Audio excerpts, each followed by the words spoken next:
Hello everyone and welcome to Wings A Quran. My name is Yashodhara Singh Jirwad and welcome to my lecture series. How are you all doing? I hope you all are staying home, staying safe. So this is our continuity lecture. We have started with the current affairs और ये continuity lecture है. I think this is lecture number 15. So yeah, let's get started. So the first question for today is, it's on current affairs. The government has recently given organic certification. What it has given? It has given an organic certification to the kiwis. To the kiwis. आपने fruit देखा है ना? It is brownish in color और अंदर से green होता है.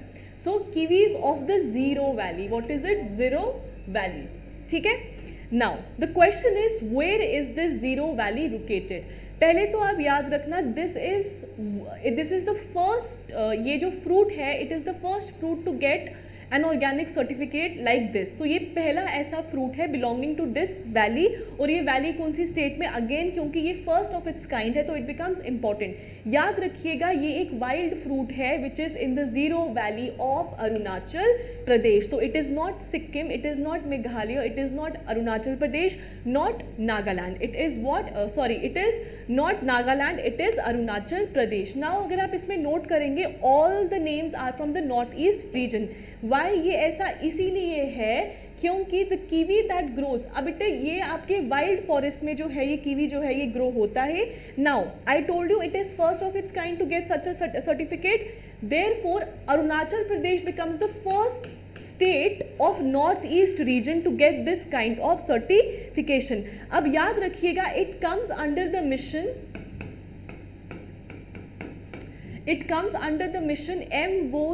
MOVCDNER. NER तो आपका नॉर्थ ईस्ट रीजन आ गया. MOVCD, what it stands for? It stands for Mission Organic Value Chain Development for North East Region. So what is it? It is Mission Organic Value Chain Development for the North East Region. Now this is a center sector scheme. ये क्या है? ये इस mission के under इसको ये certificate मिला है. It is a centre sector scheme. Now I told you, जब मैंने आपको बाकी करंट अफेयर्स कराया था आपको मैंने बताया था कि दो तरीके की स्कीम्स होती है, centre sector and centre sponsored. जो सेंटर स्पॉन्सर, जैसे कि आप कोई फंक्शन करो या कुछ, तो आप देखते हो हमारे स्पॉन्सर्स ये हैं, मतलब हमारे स्पॉन्सर्स ने भी हमको पैसा दिए, राइट. सो सेंटर स्पॉन्सर में आपको सेंटर कुछ प्रतिशत का पैसा देती है, 60-40, इट कैन बी 50-50, 10-90, कुछ भी प्रतिशत हो सकता है. सेंटर सेक्टर स्कीम में जो पूरा का पूरा पैसा है it is given by the centre. So this comes under what? It comes under the mission organic value chain development for north east reason which is a centre sector scheme. Now this scheme, ये जो MOVCDNER है, itself ये सब mission है किसकी under? ये सब mission है national mission for sustainable development. ये एक सब मिशन है अंडर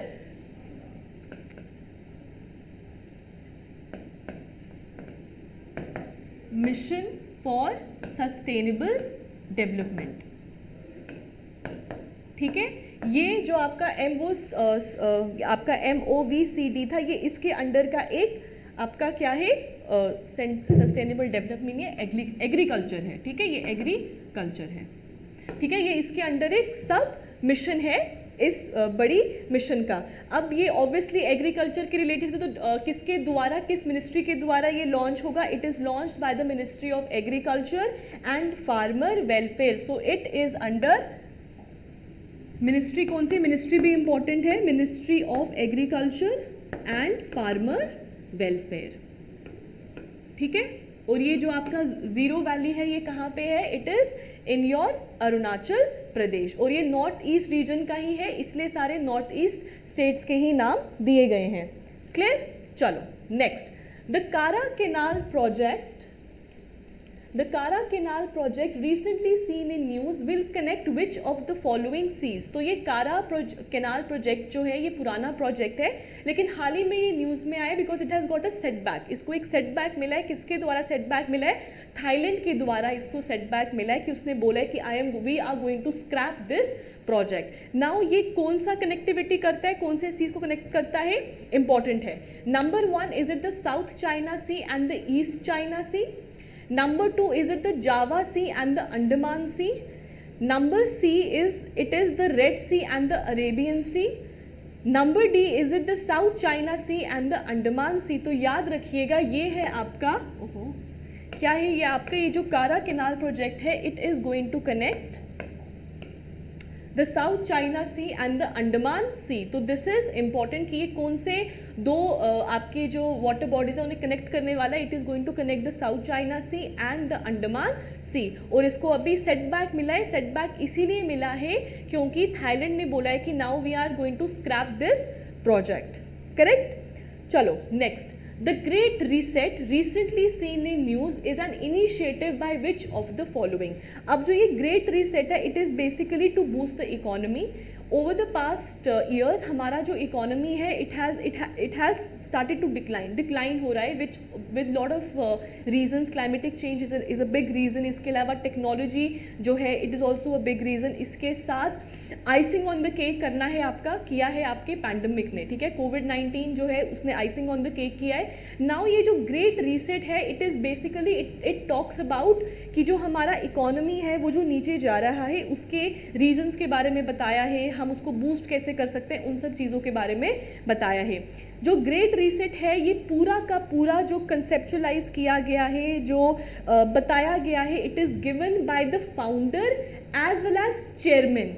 इनमें से जो भी है ना, जिसने भी ये ग्रेट रीसेट को अभी लाया है, इनिशिएट किया है, ये उसके फाउंडर भी हैं और उसके सीईओ भी है. सॉरी, सीईओ नहीं, उसके चेयरमैन भी हैं. तो वो कौन सा है? Number 1 is it IMF, International Monetary Fund. Number 2 is it the World Bank. Number 3 is it the World Health Organization. और number D is it the World Economic Forum. Now मैंने आपको बता दिया कि इकोनॉमी के साथ रिलेटेड है, तो ऑब्वियसली हेल्थ ऑर्गेनाइजेशन तो आप एलिमिनेट कर सकते हो अगर आपको पता होगा द ग्रेट रीसेट क्या है. रीसेट का मतलब ही होता है that we have to restart doing something. ठीक है, सो वर्ल्ड हेल्थ ऑर्गेनाइजेशन तो out of the elimination method से, it is out of the आपका इसमें कट शॉर्ट करने में ये आपका आउट हो गया. तो it is the World Economic forum. तो याद रखिएगा ये एक इनिशिएटिव है by the World Economic forum और ये कंसेप्चुलाइज किया गया है bye the founder and the executive chairman of WEF, that is loss शेवार्ट. Loss शेवार्ट. के इज साइलेंट, क्लॉस बहुत लोग बोलते हैं, बट इट इज लॉस शेवार्ट. और ये क्या है? ये WEF के फाउंडर भी हैं. जब ये 1971 में इट वाज फाउंडेड. ठीक है, where are the headquarters of WEF? The headquarters are at Switzerland. Done. चलो, question number 4. Okay, so the question number 4 is which of the following statements is or are correct regarding the algae bloom? ठीक है, सो algae bloom के related which of the following are correct? Number 1, it takes place on the surface of the ecosystem. Number 2, okay, especially phosphates and nitrogen often result in pollution of the water body and causes algae bloom. Number 3, warm water is more conducive to algae bloom than the cold water. Number 4, aquatic plants die because algae bloom reduces the nutrient in the water. So what is algae bloom? Algal bloom या algae bloom, it is nothing. It is just बिल्कुल layman भाषा में बात किया जाए, जब आपके water body के ऊपर एक परत जम जाती है ना एल्गी की, that is called as algae bloom. ठीक है, पहला पॉइंट था it takes place on the surface of the water ecosystem. अभी मैंने आपको बताया कि यस, जब आपकी एक परत जो है ऊपर जम जाती है तो that is called as algal bloom और the algae bloom. Specially phosphates and nitrogen often result in the pollution of the water body. बिल्कुल सही. नंबर 3, वाटर, वार्म वाटर, ये तो हम बचपन से सुनते आए हैं कि वार्म वाटर जो है वो ऑब्वियसली बूस्ट करता है आपके कोई भी जो आपका लाइफ प्रोसेस होता है उसको. वार्म वाटर जो है it is obviously more conducive for your algal bloom. Number 4 is aquatic plants die because of algal bloom. बिल्कुल करेक्ट कि जब आपका एल्गल ब्लूम होता है या एल्गी ब्लूम होता है तो क्या आपके जो एक्वेटिक प्लांट्स और एनिमल्स हैं, फ्लोरा फोना है, क्या वो डाई करते हैं? तो जी बिल्कुल सही बात है, डाई करते हैं. ओके, रुक जाओ. सो क्या क्या आंसर सही हुआ इसका? 1 2 3 एंड 1 2 3 ही इसका सही हुआ. अब आप बोलेंगे कि अभी तो मैम ने बोला कि बिल्कुल सही है. Now aquatic plants die because of algal bloom, बिल्कुल सही। क्यों होता है? Reduces the nutrient in the water, जी नहीं, it is not because of the decline in the nutrient in the water. पूरा आपको सेंटेंस पढ़ना है। जब एल्गल ब्लूम होता है तो जो ऊपर आपका ये जो एल्गी जमती है, इट स्टार्ट एक्सट्रैक्टिंग या ज़्यादा क्या कहते हैं, फास्टर जो है ऑक्सीजन कंटेंट को यूज़ करने लगते हैं, जिसके चलते जो नीचे आपके एक्वेटिक फ्लोरा और फौना है उनको ऑक्सीजन नहीं मिल पाता। So due to the lack of oxygen, यहाँ पे जो आपके एक्वेटिक फ्लोरा और फौना है it starts to decline. It is not because of the decline in the nutrient. इसीलिए आपका फोर्थ ऑप्शन हो गया गलत और ऊपर के 3 ऑप्शन हो गए आपके सही। तो हमको करेक्ट ढूंढना था, पहला भी सही, दूसरा भी सही, तीसरा भी सही। लेकिन aquatic plants die, but the reason is not because of the decline in the reduction in the nutrient, it is because of the reduction in the oxygen content. उनको ऑक्सीजन नहीं मिलता, जिसके चलते उनकी डेथ जो है वहां पे हो जाती है। ठीक, चलो next. With reference to sperm whales, select the correct statement. Now sperm whales have recently been in news. Why they have been in news? क्योंकि इनके द्वारा एक चीज़ है जो प्रोड्यूस होती है, उसका ट्रेड किया जाता है and it is very costly. माना जाता है कि 1 किलो की कीमत अगर हम इंटरनेशनल मार्केट में देखें, it is equivalent to 1 crore. तो आप खुद सोचें कि ये कितना ज़्यादा वो है, कितना प्रेशियस है, और बिकॉज ऑफ दिस इसका ट्रेड कितना होता होगा, और इट इज़, उसको हम सही नहीं मानते, इट इज़ बेसिकली इलीगल। क्यों? क्योंकि वो जो है it is produce from the intestines of the sperm whale, right. So number 1 it is they are critically endangered, पहला point, and as per what, as per the IUCN, who, ये जो आपके sperm whales हैं, ठीक है। Number 2 they are in schedule 1 of the Wildlife Protection Act, ये आ गया आपका second option. Okay, third is they produce ambergris called whale vomit, जिसमें इंपॉर्टेंट चीज़ की बात कर रही थी। आप इसका फोटो भी देख सकते हैं, उसके ऊपर है, गूगल पे सर्च करके। इट इज़, इसको हम फ्लोटिंग गोल्ड भी कहते हैं। क्या बोलते हैं? एम्बरग्रीस को हम फ्लोटिंग गोल्ड भी कहते हैं, ठीक है। और ये क्या है? It is nothing but a whale vomit, ठीक है। Now they are critically endangered, पहला आ गया आपका स्पर्म वेल्स को लेकर। नाउ जो अगर हम एम्बरग्रीस की बात करें, so they are basically they originate in the intestine of the sperm whale. तो ये कहाँ पे प्रोड्यूस होता है? It is produced in the intestine of the sperm whale, ठीक है। सो ये तो ऑब्वियसली सही है कि ये तो प्रोड्यूस होता ही होता है। Number 1 point is they are critically endangered as per the IUCN Red List. No, they are not critically endangered. They are vulnerable. ठीक है? So they are vulnerable as per the IUCN's Red List. They are in Schedule 1 of the Wildlife Protection Act 1972. Yes, they are in the Schedule 1 of the Wildlife Protection Act 1972. So option 2 and option 3 are correct. Let me just show you. ये आ गया आपका Indian wild life Protection act 1972, और हम इस पे देखेंगे आपका S से स्पर्म वेल हियर।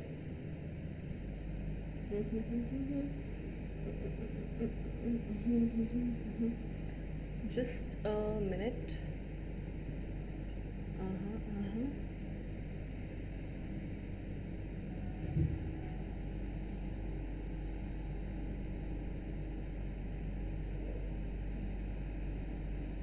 ये कहाँ है?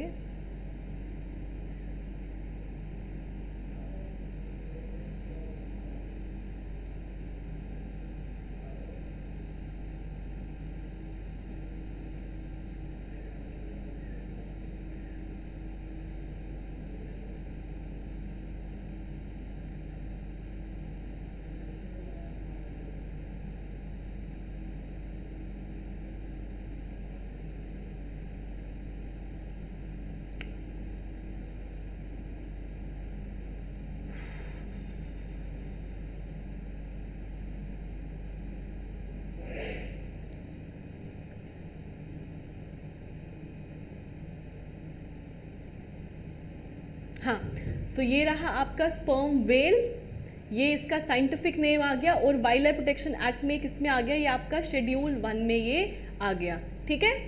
So sperm whale it is what, it is under schedule 1 of the Wildlife Protection Act,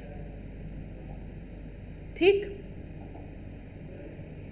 ठीक है। सो कौन कौन से ऑप्शन सी हो गए, सही हो गए, आपका हो गया ऑप्शन नंबर 2 और ऑप्शन नंबर 3 हो गया आपका सही। अगर हम साइट्स की बात करें तो साइट्स के हिसाब से ये अपेंडिक्स 1 में फॉल करता है। तो sperm whale has been in news, whale vomit के लिए ये अपना न्यूज़ में रहता है। नाउ ये बेसिकली किस चीज़ के लिए हेल्प करता है, ये जो है इसका इंटरनेशनल मार्केट में बहुत ज़्यादा वो है, क्या कहते हैं, इसका इंपॉर्टेंस है इन फ्रेगनेंस, क्योंकि ये फ्रेगनेंस जो होता है ना आपकी खुशबूदार चीज़ें, उसके लिए ये बहुत ज़्यादा यूज़ किया जाता है। सो 2 and 3।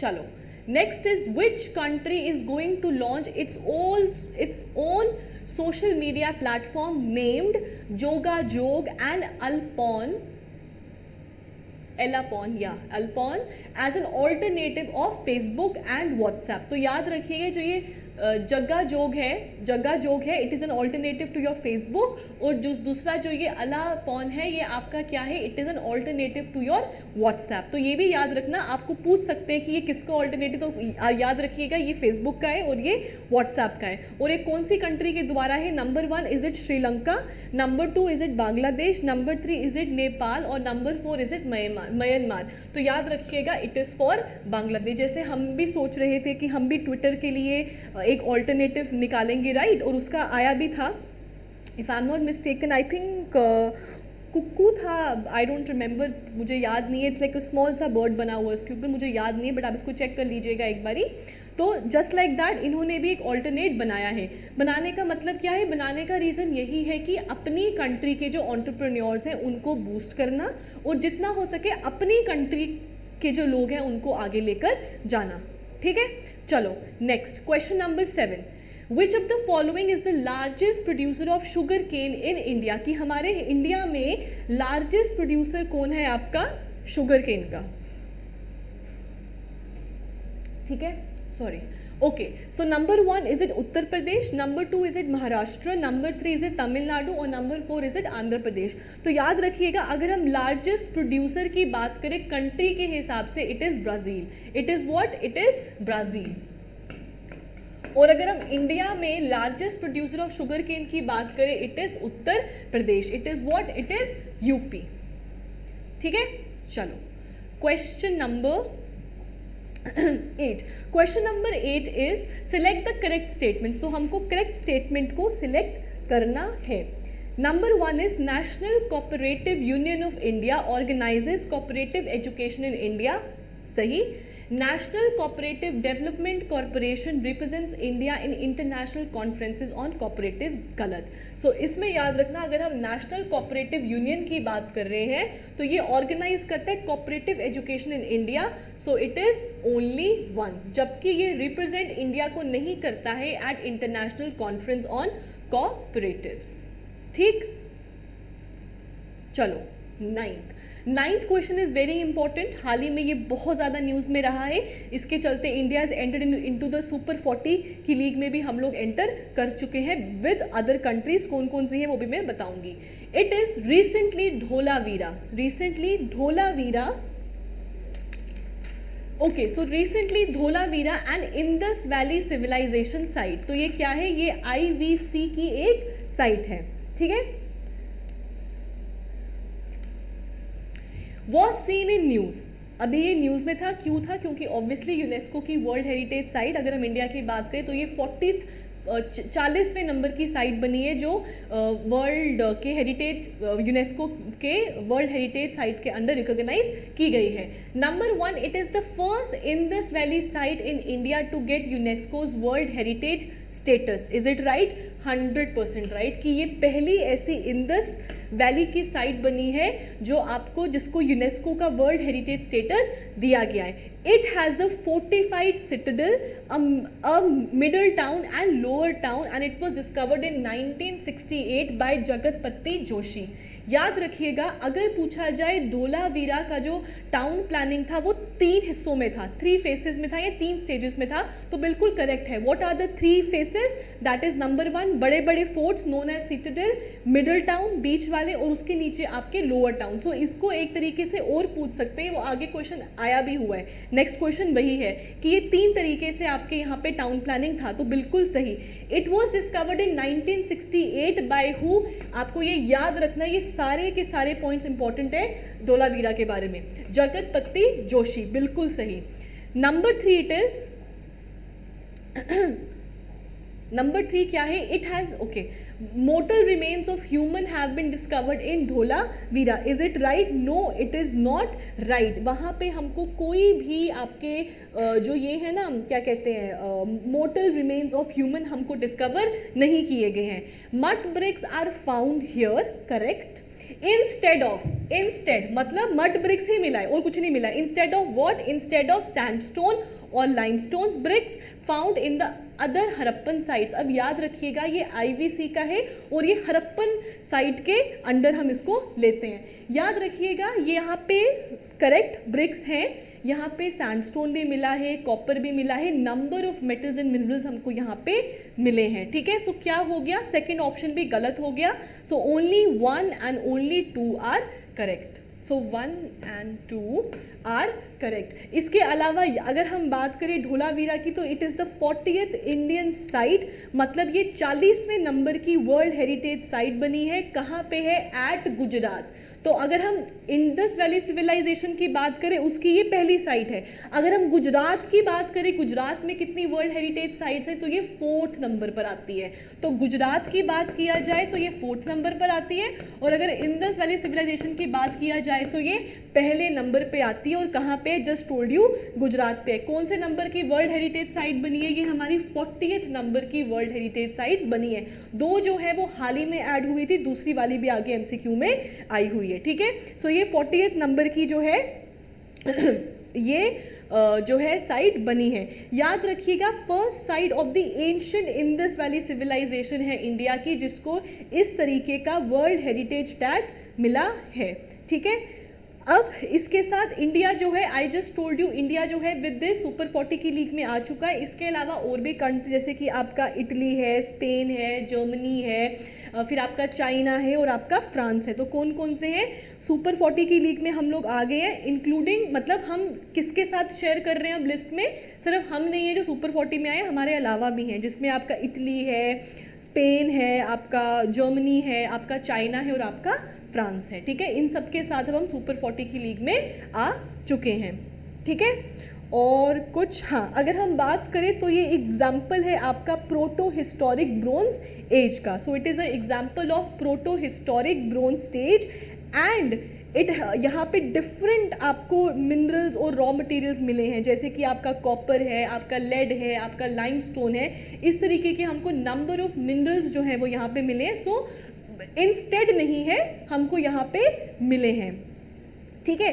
अब एक और चीज़ याद रखिएगा, कोई भी हम साइट की सिविलाइजेशन की बात करें, we always talk about the pani, river streams. तो याद रखिएगा यहाँ पे 2 सीजनल स्ट्रीम्स थी, 2 seasonal streams.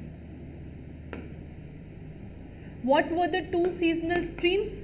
Mansar and Manhar या Manhar. So Manhar and Mansar were the 2 seasonal streams जो यहाँ पे पाई जाती थी। इसके अलावा it is located on the island of Khadir Bet. तो अगर आप धोलावीरा के साइट पर जाएंगे ना, ऑफिशियल जो गवर्नमेंट साइट है, उस पर आपको पहला लाइन यही देखने को मिलेगा, ठीक है। सो कहाँ पे, कौन से आइलैंड पे है ये? आपके खाबीर बेल्ट, ठीक है। Run of Kutch, that is Gujarat. कोई कंफ्यूजन अभी तक? Okay, so let me just show you.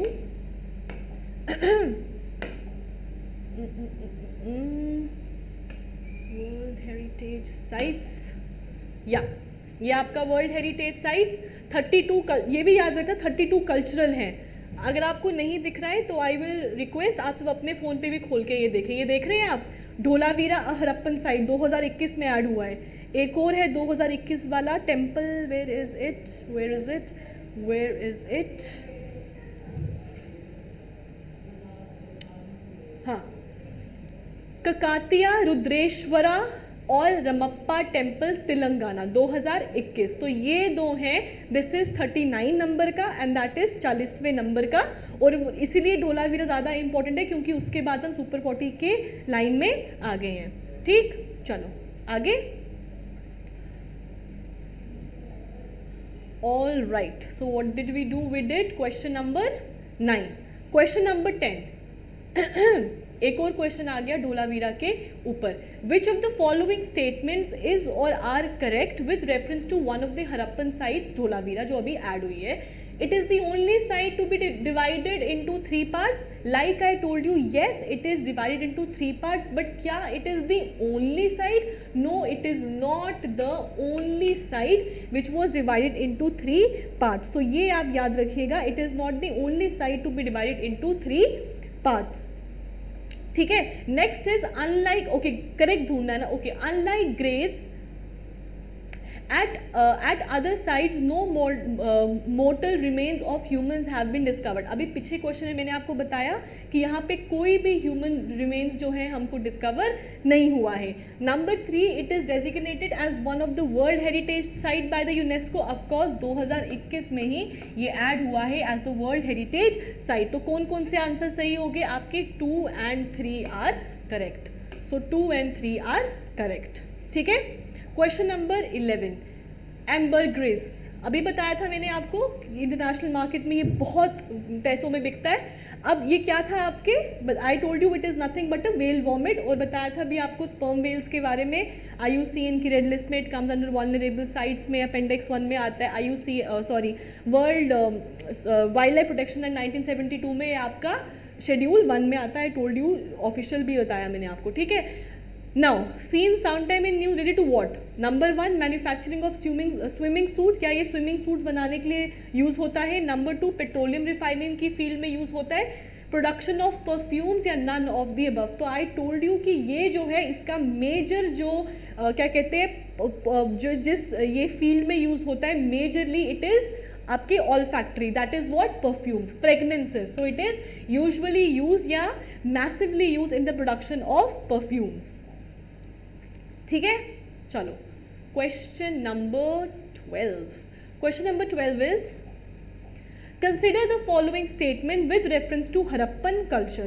तो हमको कंसिडर करना है the following with reference to the Harappan culture. Number 1, elephants and rhinoceros were well known to the Harappan. Point number 1, they worshipped gods in the form of trees, animals and human beings.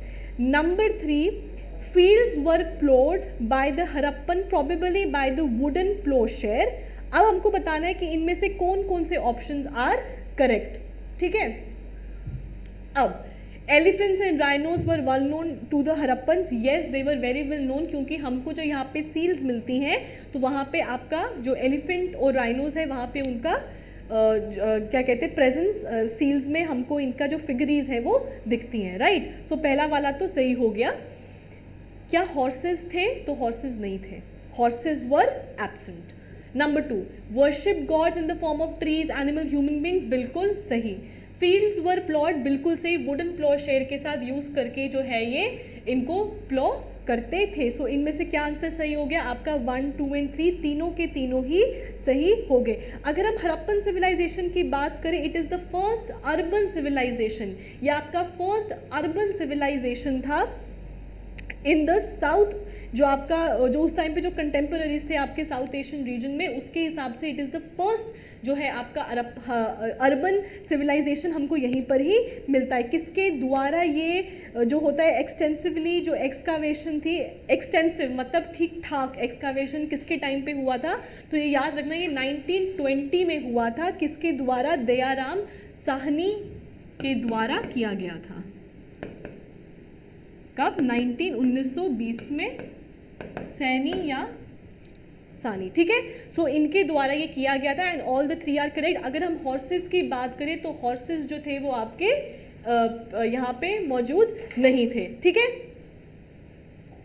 चलो Question number 3, question 13, sorry. Question number 13 is which of the following statements regarding corporatives is incorrect? तो हमको बताना है इनमें से कौन सा incorrect है. Key point to mark incorrect. अब हमको गलत बताना है. Number 1, cooperative sugar mills account to third of the sugar production in India. पहला point. Number 2, cooperatives fall under the concurrent list in the constitution. Number 3, forming a cooperative in the fundamental right under article 19. बिल्कुल सही, ये है amendment के साथ भी आया था. यहाँ डी नन ऑफ द, मतलब इसमें से कुछ भी गलत नहीं है. तो पहला और तीसरा तो बिल्कुल भी गलत नहीं है. बट कॉर्पोरेटिव्स जो है they do not fall under the concurrent list, they fall under the state list. तो याद रखिएगा, it falls under the state list, not your concurrent list. Done. चलो,